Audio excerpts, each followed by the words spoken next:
Hello everyone, Assalamu alaikum. I'm Dr. Ismail Abbasi, and in today's session, I would like to talk about the qualities or characteristics of a critic. A critic is the one who creates some kind of yardsticks and analyzes the works of literature while keeping certain ideas or standards or yardsticks in his or her mind. So, it is also important for you to know the qualities of a critic. There are these 10 qualities that I would extract from this slide and would tell you about. The first one is that she must be someone of rare sensibility, have a rare and unique sense of judgment. Second, he must be someone widely read. Third, he must have proper training and technical skills in different branches of literature. Fourth, he must rise above all prejudices, personal, religious, national, political, or literary, so as to be objective. Fifth quality states he must have imaginative sympathy, be sensitive and humane. Sixth quality states that he or she must possess a sound knowledge of human psychology and human nature. Seventh quality states she must have knowledge in all branches of literature. Eighth one states the critic must get at the mind of the author. Nine states the critic must have a philosophy or philosophical mind. Tenth, he must be of varied experiences, thoroughly acquainted with the great authors in several languages. So these are the initial 10 qualities. The first one is about the sensibility that relates directly to the judgment of a critic, that whether he should have greater sensibility and rare sensibility, that unique sense of judgment should help him understand the values and the merits given in that particular literary work. And widely read is the second quality. He must be or she must be a very good reader, must be familiar with the reading at hand in that particular genre, in that particular region, and in the cosmopolitan background as well.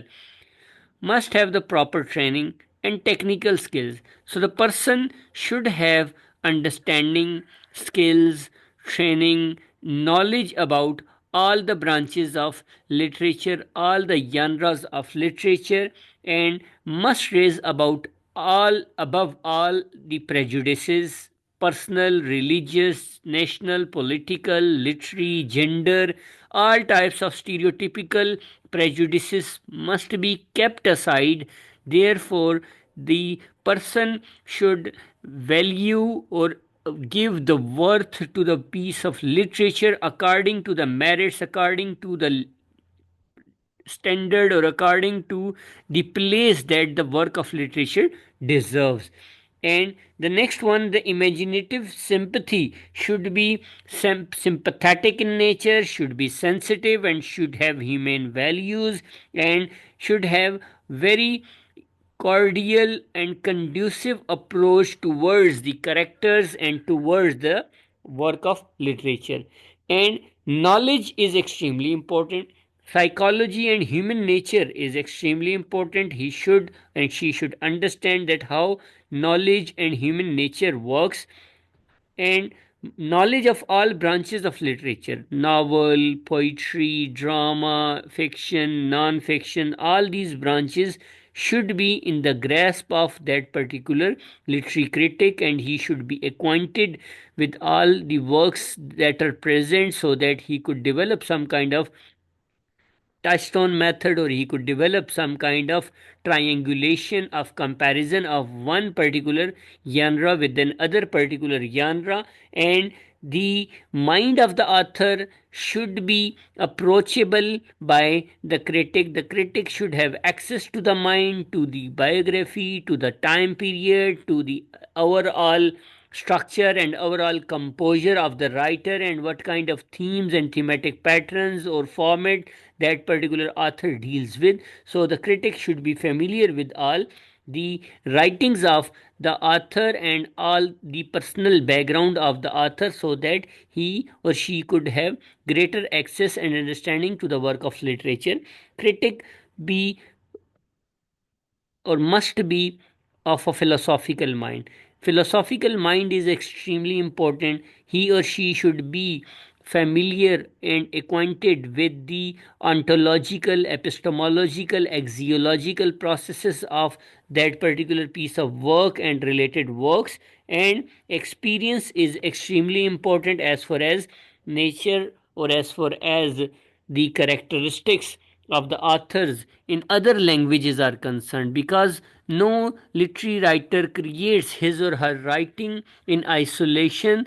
Rather, all these writings are created in a kind of comparison, in a kind of association and connectivity, which we call at as intertextuality. Like all the works of literature talk to the other works of literature that have previously been produced. So criticism is the practice of judging the merits and faults of something. Literary criticism is the play of the mind on the work of literature. It consists in answering rational questions about literature. Such inquiry leads to better understanding in the nature and value of literature. So qualities of the good critic, all the best critic of engineering should be engineers from their background. The best critic of poetry should be a poet as well. The question has been answered by many great poets who have been critics like Dryden, Goethe, and Arnold. They have opened their minds to all the literatures with an understanding. They have been able to tell us how the work begins, what its technique is, and what its end is. A piece of literature implies not only a writer but also a reader. There is a voice at one end, and, and a listener to the other side. The critic is a listener who understands what is said to him. A good critic should have the qualities in himself which are described under first one: a well read man. He or she should be well read.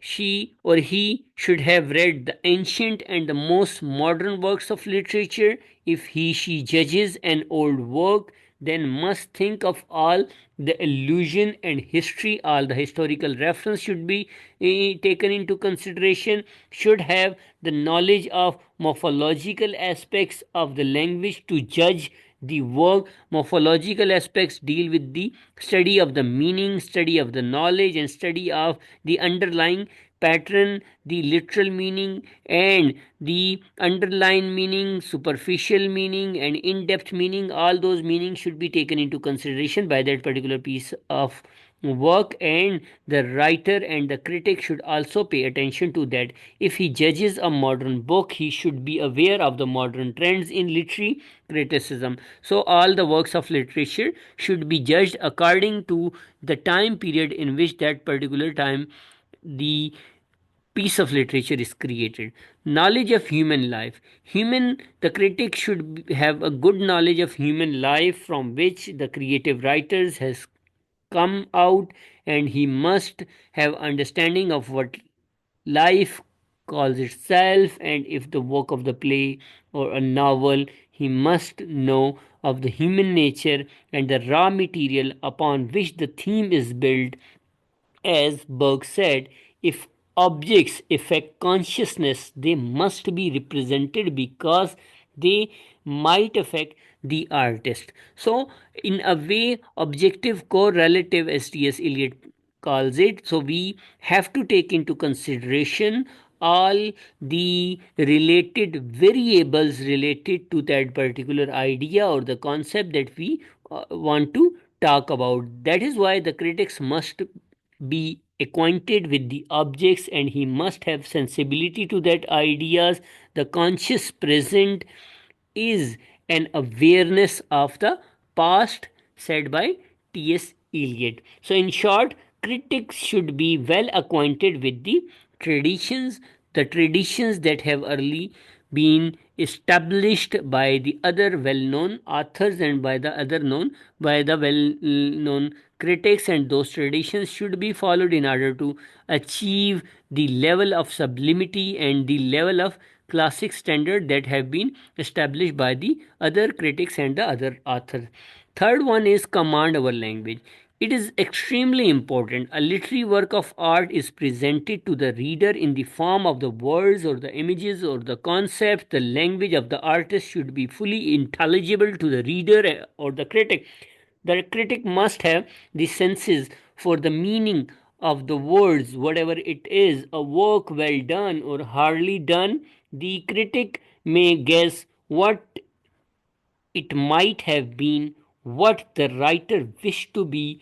It should be much better than it is. So, the critic should be familiar with the language, with all the traditions of the language, with all the pragmatic application of the language, with socio cultural background of the language, with the socio cultural, socio economic, and socio political background of the author as well, so that the kind of the form or language or words that are selected by the author and their symbolic values should be properly brought to light by the critic in the form of criticism, so that the audience or the readers may be guided in the true direction or in the right direction instead of misleading them into some kind of chaotic situation. Fourth one, biographical knowledge of the writer. It is also important as far as hermeneutics is concerned, because hermeneutics is the way or knowledge of understanding the process of meaning making or process of understanding a piece of literary writing. In that, we take the holistic approach, we never leave anything out or we never skip anything. We take into consideration the biographical knowledge of the author as well. The historical approach is taken into consideration, and the contextual knowledge is taken into consideration as well. Symbolic value is taken into consideration as well.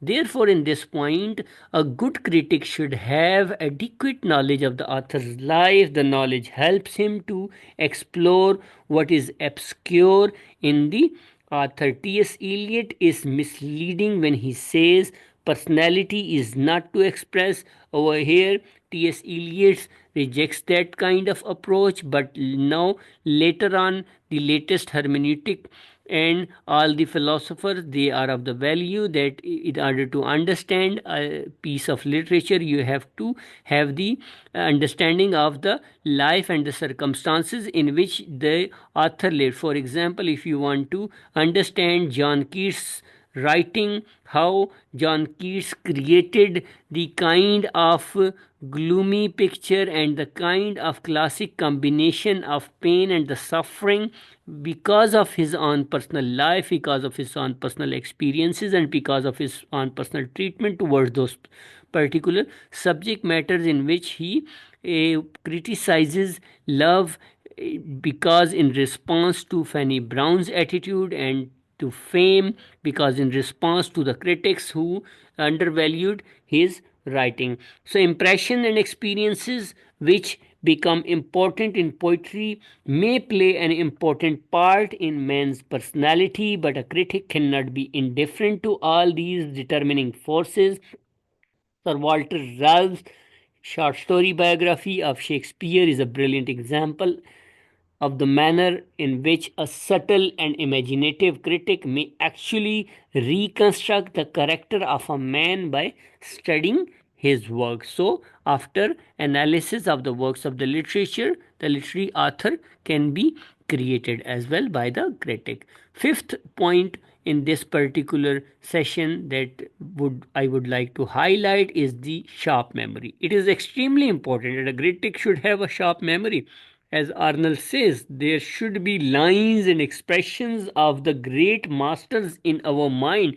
If the memory is sharp, if the critic is witty, then he or she would have ready made examples on his or her fingertips from the other masters, from the other great writers, and those great writers could help and guide the writer and the critic in one particular direction. The characters of high quality of poetry are the touchstones by which we can measure a work of literature and see if it has the mark and an accent of high beauty. So, the touchstone method is a kind of the yardstick where you pick one line of the classical expression given by a writer like Shakespeare or Keats or Wordsworth or any other great writer. You pick a line from that particular writer and you compare it to the piece of the work in which you want to investigate the merits and the demerits of the literary canon or the literary standard. So those particular merits could be established and seen in comparison to each other, and that kind of comparison could help in understanding the work of literature and its quality. Sixth one is creative experience. The aim of all fine arts is to please. A good critic should have an aesthetic sense to pass his judgment of the work. He should have a creative experience which may help him to bring out the best qualities in a piece of art, as Ben Jonson rightly called that judge of the poet is only the faculty of the poets, not of all the poets, but of the best. So the best can judge the best ones, and that is why a good critic should be aesthetic and should have the aesthetic sensibility and sense so that he could pass the judgment. That is why a good critic should have a keen interest in that particular genre in which he or she is working. It appears that the work of a critic is very near akin to the creative artist as well.